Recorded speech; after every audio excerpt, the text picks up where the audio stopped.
மகா சிவராத்திரி சுகை அருள்மிகு எம்பெருமான் அனைவருக்கும் அருள் பாலிக்க வேண்டும் என்று பிரார்த்தனை பண்ணுறோம்.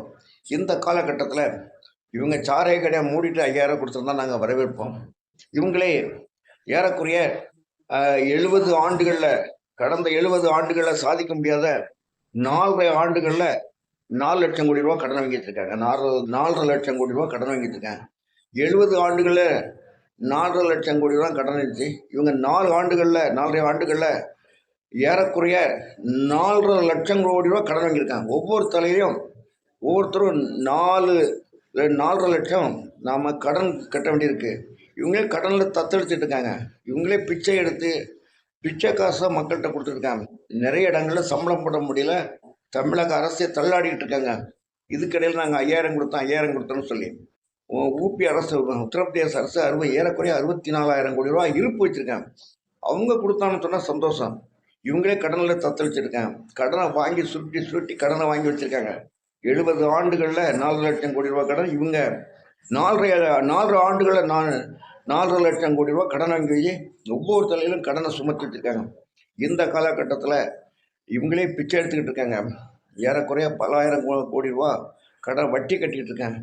இந்த காலகட்டத்தில் தமிழகத்தை கடனில் தத்தளிக்க வச்சுட்டாங்க.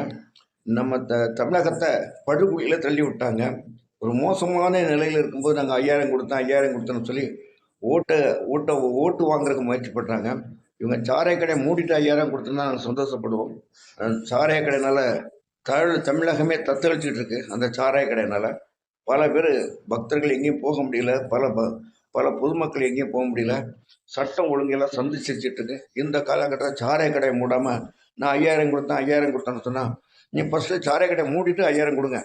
கடனில் தமிழ்நாட்டில் ஒரு இருப்பு வச்சுருக்கேன். தமிழ்நாட்டில் உத்தரப்பிரதேசம் வச்சுருக்க மாதிரி ஒரு இருப்பு வச்சு நீங்கள் கொடுத்தா நாங்கள் சந்தோஷப்படுறோம். நீங்களே பிச்சை எடுத்துக்கிட்டு இருக்கீங்க.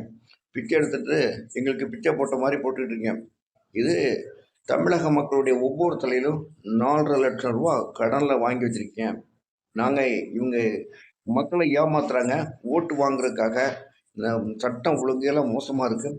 அந்த 5000 கொடுத்து மக்கள் ஏமாற மாட்டாங்க, உங்களுக்கு ஓட்டு போட மாட்டாங்க. உங்களை இந்த காலகட்டத்தில் வீட்டுக்கு அனுப்பி விட்ருவாங்க. அனைவரும் இந்த தமிழக அரசு சாரை கடை மூடிட்டு நீங்கள் ஓட்டு கேட்க வாங்க. வணக்கங்கள் உரித்தாக.